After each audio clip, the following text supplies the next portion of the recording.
गांव के पास एक घना जंगल था जिसे लोग भूतिया जंगल कहते थे।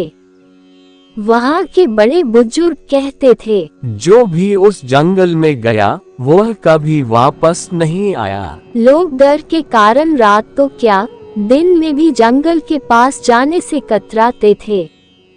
एक दिन गांव के 3 दोस्त अरुण, विकास और राहुल ने तय किया कि वे इस भूतिया जंगल का रहस्य जानने जाएंगे।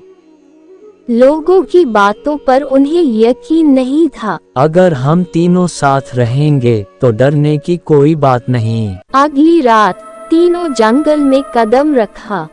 जैसे ही वे अंदर बढ़े, हवा का रुख बदलने लगा। हरियाली से भरा जंगल अचानक सूखा और वीरान लगने लगा। चिड़ियों की आवाजें बंद हो गईं और सन्नाटा छा गया। कुछ दूर चलने के बाद उन्हें एक टूटी फूटी हवेली दिखाई दी। तीनों ने एक दूसरे की ओर देखा। राहुल ने डरते हुए, शायद हमें वापस लौट जाना चाहिए। लेकिन अरुण ने हिम्मत करके दरवाजा खोला।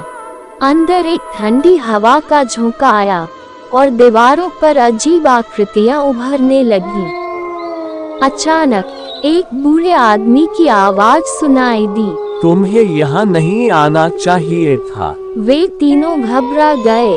अब उन्हें एहसास हुआ कि वे फंस चुके हैं। हवेली के अंदर की दीवारें खिसकने लगी और फर्श के नीचे से कंकाल निकलने लगे। ये सब भूतों का काम है, हमें कुछ करना होगा। अरुण ने चिल्लाया, हम डरने नहीं आए हैं, अगर कोई है तो सामने आओ। अचानक एक परछाई प्रकट हुई।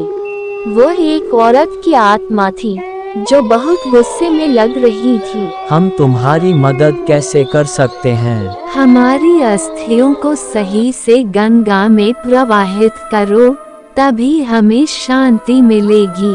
अगली सुबह तीनों ने आत्मा की बात मानी और उसकी अस्थियों को गंगा में प्रवाहित किया। तभी हवेली और जंगल का माहौल बदल गया। वीरान जंगल फिर से हरा भरा हो गया और लोग अब वहां बिना डर के जाने लगे।